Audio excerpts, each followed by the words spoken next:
आनंद लो प्रतिदिन के जीवन का में स्वागत है। जुड़ने के लिए आपका धन्यवाद। प्रभाव की शक्ति के बारे में आज मैं आपसे बातें करना चाहूंगी। हर व्यक्ति दूसरों को प्रभावित करता है।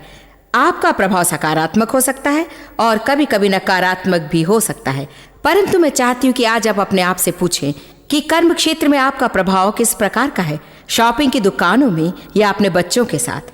मेरे साथ जुड़े रहिए और इस संदेश को सुनिए जो मैंने आपके लिए तैयार किया है। अपनी दुनिया में आपका प्रभाव किस प्रकार का, इसके बारे में आज मैं आपसे बातें करना चाहती हूं। हम दुनिया में रहते हैं मगर हमारी एक अपनी छोटी सी दुनिया अलग है, और मेरे ख्याल से हर विश्वासी का एक मंच है। शायद ऊपर यहां ना हो, शायद आपके दफ्तर की मेज हो, शायद आपके घर के पीछे का बाड़ा हो, मगर मुझे प्रतीत है कि हर विश्वासी पर सबकी दृष्टि है। जो भी अपने को मसीह कहता है, जो भी अपनी कार पर बम्पर स्टिकर लगा लेता है, जो भी हाथ में बाइबल रखता है, जो भी कहता है मैं रविवार को चर्च जाता हूं, सब पर दुनिया की नजर है। लोग आपके बम्पर स्टिकर से प्रभावित नहीं होते, मगर आपकी जीवन शैली से अवश्य होते हैं। लोग सबसे अधिक जिसे देखना चाहते हैं, और इस शब्द को आप ध्यान से सुनिए, एक बड़ा शब्द है, वो है निरंतरता। उन्हें स्थिरता चाहिए, निरंतरता चाहिए, और सदा हमें प्रेम में चलते हुए देखना चाहते हैं। लोग सदा दयालुता से परिपूर्ण, सकारात्मकता भरी बातें कहते हुए हमेशा हमेशा के लिए। स्पष्ट है कि हम भूल करते हैं, और जब करते हैं यीशु के लहू का धन्यवाद, दया के लिए धन्यवाद कि हम पछताएं और क्षमा कर दिए जाएं। मगर हमें यह भी समझना पड़ेगा कि हम धरती पर महिमा के लिए परमेश्वर की आशा है। आपने कभी सोचा इस पर? आप प्रभु के राजदूत हैं। बाइबल कहती है कि हम मसीह के राजदूत हैं। विस्तृत बाइबल क्या कहती है सुनिए। संसार के लिए परमेश्वर का आवेदन हमारे माध्यम से फैलता है। जरा सोचिए, जब आप काम पर जाते हैं, शायद वहां 50 अविश्वासी है और आप ही एकमात्र विश्वासी, और आप नौकरी बदलना चाहते हैं क्योंकि आप कहते हैं परमेश्वर यहां मैं एकमात्र विश्वासी हूं। आपने एक सेवकाई मांगी है, अपना इस्तेमाल करने के लिए कहा है कि आप चाहते हैं कि वो आपको कहीं आराम की जगह दे दे, और आपके आसपास के लोगों के पास स्वर्ग जाने की सारी जानकारी पहले से है, या प्रभु आपको किसी ऐसी जगह पर भेजे जहां लोग जरूरतमंद हैं। खैर, यदि ऐसी जगह मिले जहां लोग जरूरतमंद हैं तो सेवा करनी पड़ेगी, न कि आप उनसे अपनी सेवा करवाएंगे। हमें चाहिए कि हम प्रभु से अपनी सेवकाई पाए, उसके साथ समय बिताएं, और फिर हम बाहर जाकर लोगों को दे दें हमें उससे जो मिला है। साहचर्य के दिनों में या वर्तमान समय में, शायद आप इस संगोष्ठी में आए जब आपकी टंकी आधी खाली थी, या शायद पूरी खाली थी, धुआं छोड़ते हुए आप यहां पर चले आए वगैरह वगैरह। शायद ये सोचते हुए आए, प्रभु तू यदि मेरे लिए कुछ नहीं करेगा तो मैं सब कुछ त्याग दूंगा। यहां पर हम आपकी टंकी को भर देना चाहते हैं, मगर मैं नहीं चाहती कि आप अगले साल जब वापस आए तो आपकी टंकी इस साल मिली हुई रसीद से भरी हुई हो, क्योंकि मैं चाहती हूँ कि हम जो देते हैं उसका आप उपयोग कर डालें, और आप लौट आए पवित्र आत्मा गैस पंप पर और फिर से टंकी भरवा लें। यही तो कलीसिया का सारमर्म है। अंदर जाइए, कुछ सीखिए, तैयार होइए, प्रोत्साहित होइए, फिर बाहरी संपर्क कीजिए, संसार पर छा जाइए, फिर जो कर्म आपको निभाना है निभाइए। किस प्रकार का प्रभाव आप अपने पड़ोसी पर रखते हैं? कर्म क्षेत्र में किस प्रकार का प्रभाव आप रखते हैं? आपका प्रभाव कौन सा रूप लेता है जब आप बाजार जाते हैं या दुकान जाते हैं खरीदारी के लिए? अपने बच्चों पर आपका किस प्रकार का प्रभाव पड़ता है? आपका प्रभाव किस प्रकार का है पत्नी पर जिसका उद्धार नहीं हुआ? आप जो कह रहे हैं उसकी बात मैं नहीं कर रही हूं, आपके प्रचार की मैं बात नहीं कर रही हूं। अपनी जीवन शैली पर आपका किस तरह का प्रभाव पड़ता है? बीते 1976 में एक दुख भरी बात समझ में आई मुझे। कई सालों से मैं मसीह थी, कई सालों से देव और मैं चर्च जाते, हर रविवार को हम निष्ठापूर्वक चर्च जाते रहे। वे बड़े थे, मैं चर्च बोर्ड पर थी, हम मसीहत प्रचार कमेटी पर थे, हमने अच्छे कर्म किए, दशमांश देते रहे, हमारे बच्चे मसीह स्कूल में जाते। मगर अंत में मेरी समझ में आया कि लोगों पर मेरा अच्छा प्रभाव नहीं था, मेरे बच्चों पर मेरा अच्छा प्रभाव नहीं था। मैं बदमिजाज थी, हेराफेरी करती, मैं स्वार्थी थी, स्वकेंद्रित, नियंत्रण करने वाली। मेरी ना चले तो क्रोध भड़क उठता था। आप चाहे जितनी बार बच्चों को चर्च ले जाए, फर्क नहीं पड़ता। घर पर बंद द्वारों के पीछे जैसा बर्ताव होना चाहिए वैसा बर्ताव यदि आपका ना हो तो बच्चों के ढोंग सा लगता है, और मेरे ख्याल से हम ज्यादा नुकसान के जिम्मेदार होंगे अगर हम अपने को मसीही कहें और बर्ताव वैसा ना हो। इससे तो अच्छा है कि हम मुंह बंद कर लें और इन चीजों के बारे में कुछ ना कहें। आमीन। मुझे दुख के साथ ये समझना पड़ा कि मैं स्वर्ग जाने वाली थी मगर किसी को साथ नहीं ले जाने वाली थी। मैं फिर से जन्मी, प्रभु से प्रेम था, अनुग्रह से उद्धार का संदेश मैं जानती थी और मुझे पूरा विश्वास था और प्रतीति थी कि मैं स्वर्ग चली गई होती। देखिए, बहुत से असिद्ध लोग होंगे जिनका उद्धार होगा केवल आग से। उन्होंने जो शुद्ध कर्म किए उनके लिए उन्हें कोई पुरस्कार नहीं मिलेगा, क्योंकि गलत कारण से किए गए सारे कर्म आग में जल जाएंगे न्याय के दिन। मसीहियों के लिए पुरस्कार है, उद्धार पर हमारा न्याय न होगा, क्योंकि यदि हम यीशु में विश्वास रखें तो बस। मगर यहां धरती पर हम जो करते उसे देखा जाएगा और न्याय किया जाएगा, और हमने जो किया उसके लिए पुरस्कार मिलेगा या हमने जो किया उसके लिए पुरस्कार खो देंगे हम। मेरे ख्याल से बाइबल इसे कहती सफेद सिंहासन का महान न्याय। इन बातों में मैं प्रवीण तो नहीं हूं, परंतु एक बात हमें समझनी पड़ेगी कि एक दिन ऐसा आएगा जब हमें परमेश्वर के सामने खड़े होकर अपने जीवन का हिसाब देना पड़ेगा। तुम्हें स्वर्ग में क्यों आने दूं? यीशु में विश्वास है, ठीक है। तुम्हारा नाम यहां लिखा है मेमने की जीवन की पुस्तक में, अंदर आ जाओ, ठीक है। अब कुछ और चीजों के बारे में बातें करते जॉयस, तुमने अपने समय के साथ क्या किया? अपने दानों और वरदानों के साथ क्या किया? अपने धन का तुमने क्या किया? मैंने तो नष्ट कर दिया, मैंने नष्ट कर दिया, मुझे डर था इसलिए गड्ढा खोद कर छुपा दिया, क्योंकि मुझे डर था, मुझे डर था।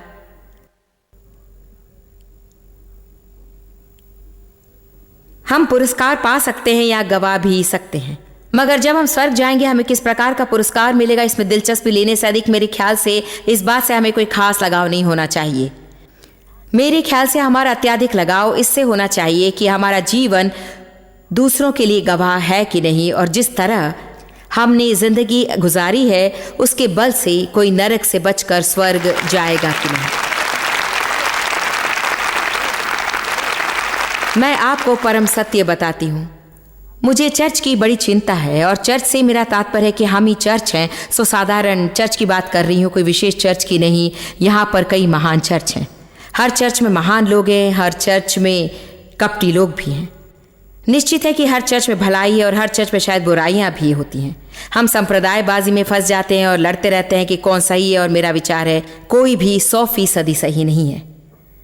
जितना बढ़िया हो सकता है हम करते हैं और सीख लेना चाहिए, क्योंकि एक बात निश्चित है, यदि भिन्न भिन्न चर्च लड़ते रहे तो हम संसार को प्रभावित कैसे कर पाएंगे। मगर मुझे चिंता है और आशा भी है कि आप में कुछ चिंता आज मैं डाल दूंगी कि संसार में चर्च का आजकल अच्छा प्रभाव नहीं है। परमेश्वर का सुनाम जैसा है उससे बेहतर होना चाहिए। एक प्रकार से हम सोच सकते हैं कि परमेश्वर अपना यश स्वयं संभाल सकता है। आप एक बात जानते हैं, हम प्रभु के प्रतिनिधि हैं।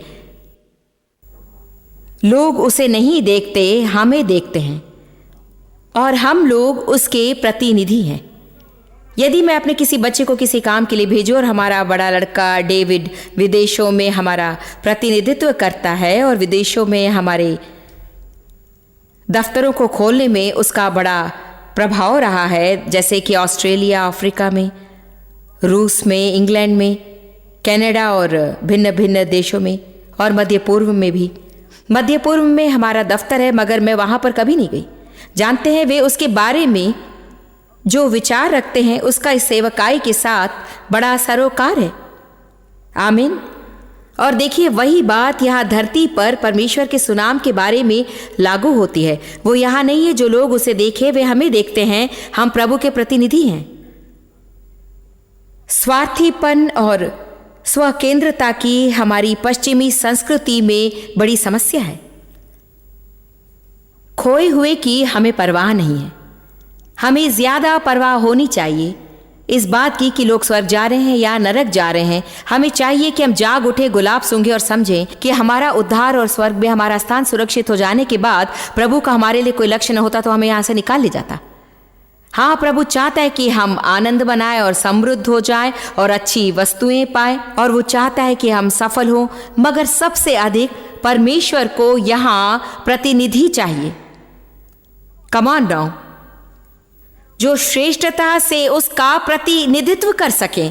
मेरा मतलब ये नहीं कि ठीक तरह करें, मगर ये कि श्रेष्ठता से करें। हम श्रेष्ठ परमेश्वर की सेवा करते हैं। हमें साधारणत्व छोड़ना पड़ेगा, ये सोचना भी बंद करना पड़ेगा कि ठीक है, धारा के साथ बस बहते रहो जैसे साधारण लोग करते हैं। परमेश्वर एक ऐसे की खोज में है जो संसार की धारा के विरुद्ध तैरने वाला वीर हो, जो धारा हमें सोकर उस गर्त में डाल देना चाहती जहां दूसरे पड़े हैं।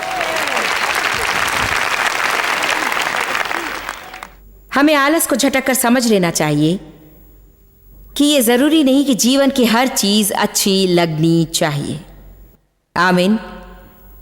बाइबल उदाहरण के लिए मत्ती 5 में सिखाते कि धर्मी जो धार्मिकता खोजेंगे वे तृप्त किए जाएंगे। जानते ही और क्या कहता है मत्ती 5 में? धर्मी सताए जाएंगे। हमें पद 5 पसंद है, हमें पद 10 की खास परवाह नहीं।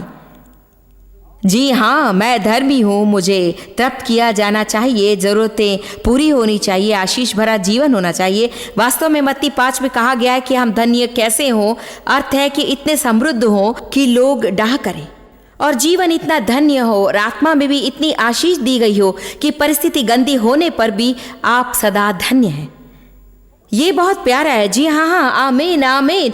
किंतु जब हम पद 10 को पढ़ने लगते हैं और बाइबल वचन देती है कि धर्मी सताए जाएंगे,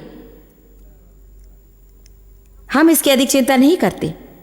हम लोग चाहते हैं कि सब हमें पसंद करें, कि सब लोग हमारा समर्थन करें, कि सब तालियां बजाएं और प्रोत्साहित करें। हम अकेले नहीं होना चाहते, हमें हर जगह आमंत्रित किया जाना चाहिए। एक हद तक यीशु के जीवन में अकेलापन था। उसका यश खास अच्छा नहीं था, कम से कम धरती पर, मगर स्वर्ग में वो बहुत यशस्वी था। हमें स्वर्ग में अपने यश की थोड़ी अधिक चिंता होनी चाहिए बजाय यहाँ धरती पर के यश की। आमीन। क्योंकि क्या आप जानते हैं, हम यहाँ जो समय बिताते हैं वो बाल्टी में एक बूंद के समान है। संसार के सारे महासागर तटों की तुलना में बालू के एक कण के समान है। जो समय हम यहाँ बिताते हैं, मगर सदा का कोई भी समय नहीं होता, वो अंतहीन है। आमीन। आजकल थोड़ा सा और शिक्षण देना चाहिए नरक, अग्नि और गंधक पर। हमें थोड़ी सी और धार्मिकता सिखानी चाहिए। आज मैं आपसे बातें कर रही हूं आपके बर्ताव के सुधार के बारे में, और कल मैंने बताया था कि आप अपने आप को बदल नहीं सकते, और आपको चाहिए कि आप इस विषय को परमेश्वर को सौंप दें और जो नहीं कर सकते उसकी कोशिश में ना रहें। ये ठीक है, और दो संदेश परस्पर विरोधी नहीं है, वे साथ चलते हैं। सारी बात यह है कि आप यदि जीवन में धार्मिकता चाहते हैं, और यदि आप सही कर्म करना चाहते हैं, और आप पूरे मन से परमेश्वर को खोजते हैं, और यदि पूरे मन से सही कर्म करना चाहते हैं, तो भरोसे के अनुसार प्रभु आपको बदल देगा।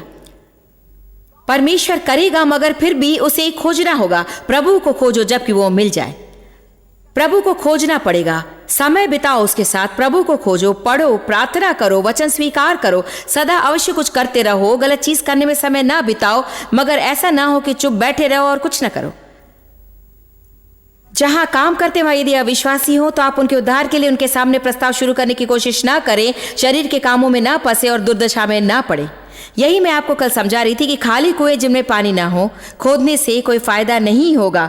यदि कर्म क्षेत्र में अविश्वासी हो तो आप प्रार्थना कीजिए, उनके लिए प्रार्थना शुरू कीजिए। प्रभु से कहिए कि आपके लिए द्वार खोल दे, और परमेश्वर से अवसर देने को कहिए। प्रभु से कहिए कि आप पर इतनी कृपा बरसा दे कि लोग अलौकिक रूप से आपकी ओर आकृष्ट हों, और ये भी जाने बिना कि क्यों। आपको एक बात बताती हूँ जो आपको करनी है, और इस पर आज हम विस्तार से बातें करेंगे।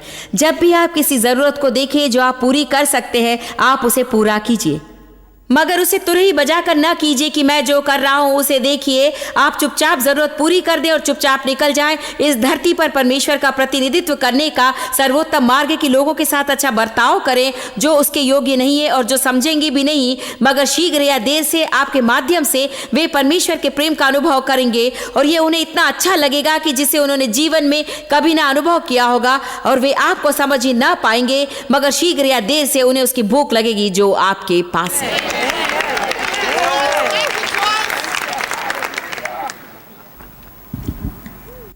आज हमारी सबसे बड़ी समस्या है मसीहियों के असुखी होने का एकमात्र कारण। क्या आप तैयार हैं इसके लिए? कितने सहमत हैं कि बहुत से मसीही असुखी हैं?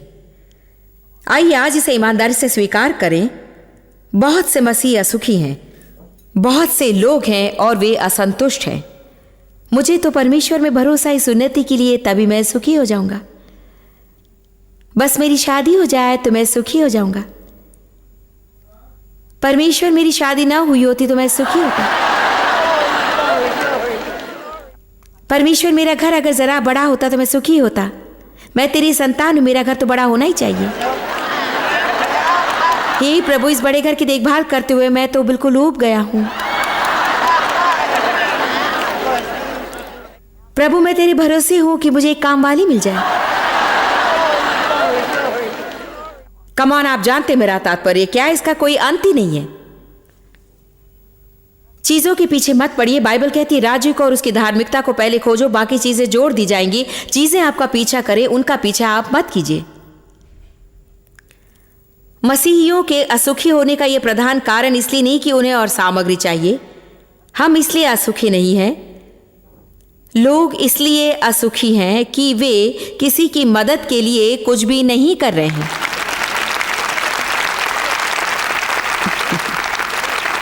सेला, इसका अर्थ है विराम, और जरा देर इसके बारे में सोचिए। आज मैं जल्दी नहीं करना चाहती, आप इसे समझ लें। कम ऑन, लोग असुखी हैं क्योंकि वे लोग दूसरों के लिए कुछ अधिक नहीं कर रहे हैं, और यदि कर रहे हैं तो औरों के लिए। तो जब वे करें, अधिकांश समय परमेश्वर से वे अवश्य पूछेंगे, परमेश्वर ये तू है क्या? क्या परमेश्वर ये सच में तू है कि मैं सिस्टर ब्राउन को हर रविवार को गाड़ी में ले लूं और चर्च ले जाऊं? मैं जानता हूं कि उसकी वहां पहुंचने का कोई और तरीका नहीं, मगर प्रभु, मैं निश्चय जान लेना चाहता हूं कि आत्मा की अगुवाई में मैं स्वतंत्र हूं। अगर अगले हफ्ते मेरी जरूरत ना हो तो मैं स्वतंत्र होना चाहता हूं।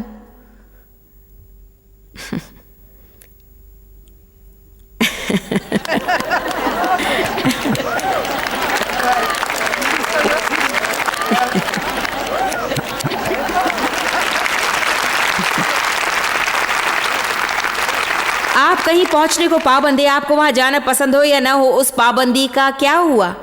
सुविधाजनक हो या असुविधाजनक, समय पर या असमय, उसका क्या हुआ?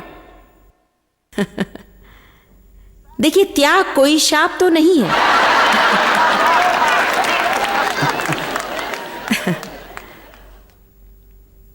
आमीन। आज हम आनंद मना रहे हैं, मैं बता सकती हूं। मेरे ख्याल से हमें जीवन में साहसी होकर कुछ प्रश्न पूछने चाहिए। कई साल पहले मैंने अपने आप से एक प्रश्न ये पूछा था जिसने मेरा जीवन सचमुच बदल दिया था। वो था, क्या खराबी है? मुझ में क्या खराबी है? मैं चर्च जाती हूं, मैं संगोष्ठी में जाती हूं, शैतान को धिक्कारना मैंने सीख लिया, आत्मिक संग्राम को मैं जानती हूं, टेप्स मेरे पास है, मैंने टी शर्ट खरीद लिया, बम्पर स्टिकर मेरे पास है। फिर भी शैतान नियंत्रण में क्यों है? मैं सुखी क्यों नहीं हूं? मैं सुखी क्यों नहीं हूं? प्रभु, मुझे बता, मेरे सुखी ना होने का असली कारण क्या है? यदि आप सच्चे प्रश्न पूछने लगेंगे तो परमेश्वर सच्चे उत्तर देने लगेगा। उस दिन की तरह जब मैं डेव को बदलने की प्रार्थना कर रही थी, डेव को बदलने के लिए मैं कड़ी से कड़ी प्रार्थना करती। मध्यस्थों की प्रार्थनाओं के समय में मैं इतनी मगन रही कि क्या बताऊं, और मैं फर्श पर मुट्ठियों को जोर जोर से पटकती रही कि प्रभु, डेव को बदलना होगा, उन्हें सत्य बताना होगा। प्रभु, अब वचन हमारे सामने है और ये समय सेवकाई के कार्यों को आगे बढ़ाने का है, और प्रभु, तुझे डेव को बदलना पड़ेगा। वे बिल्कुल ही स्वार्थी हैं।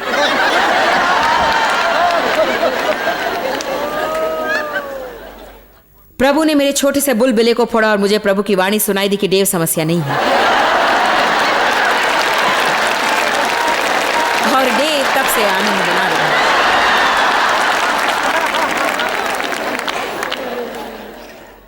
हम सदा सोचते हैं कि ये कोई और है, और किसी और पर हमारे असुखी होने का दोष मढ़ने में हमें बड़ा आनंद आता है। जानते हैं मैंने क्या पता लगाया? मेरा व्यक्तिगत आनंद किसी और की जिम्मेदारी नहीं। यदि मैं सुखी नहीं तो कारण ये नहीं कि उन चीजों में से कुछ और चाहिए जो मेरे पास बहुत सी पड़ी हैं। और इसलिए भी नहीं कि डेव फुटबॉल बहुत देखा करते हैं और गोल्फ बहुत खेला करते हैं। इसलिए भी नहीं कि मेरे बच्चे मेरा कहा नहीं मानते। इसलिए भी नहीं कि बैंक का खाता ठंडा है। यदि मैं सुखी नहीं हूं तो मुझ में ही कुछ खराबी है, मेरे भीतर कुछ खराबी है, कोई मनोदशा है जो गलत है, या व्यवहार पद्धति में कोई खराबी है। परमेश्वर जीवन में आनंद भेजता है जब हम उसकी प्रसन्नता के लिए जीते हैं। और मुझे प्रतीति है कि सबसे अधिक हमें चाहिए, तैयार हो जाइए, सीट बेल्ट बांध लीजिए। हमें चाहिए कि अपनी बात भूल जाएं और अपनी छोटी छोटी समस्याओं को भूल जाएं, छोटी छोटी जरूरतों को भूल जाएं, छोटे छोटे बढ़ावों को। और हमें चाहिए कि हर दिन सुबह उठकर हम कह सके कि प्रभु, मैं अपने बारे में कुछ नहीं कर सकता, मैं अपने को तुझे सौंपता हूँ, मुझे बदल दे, मुझ में जो करनी है कर, मेरी समस्या हल कर। और तू यदि से हल ना करे तो समस्या को लेकर मैं स्वर्ग के द्वार पर पहुंच जाऊंगा, मगर मैं तेरा हूं और तू जानता है तुझे क्या मिलेगा जब तूने मुझे अपने साथ रिश्ते में बुलाया। अब मैं कभी अपने लिए क्षमा नहीं मांगूंगा। और आज मैं तुझसे पूछता हूं प्रभु कि किसी और के जीवन को बेहतर बनाने के लिए मैं क्या कर सकता हूं, मुझे बता।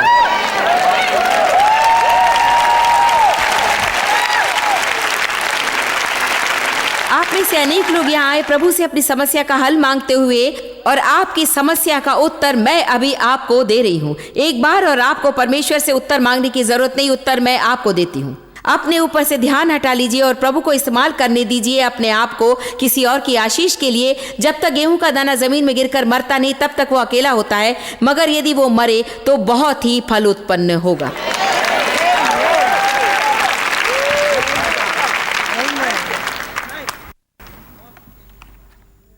आपका प्रभाव दूसरों पर किस प्रकार है?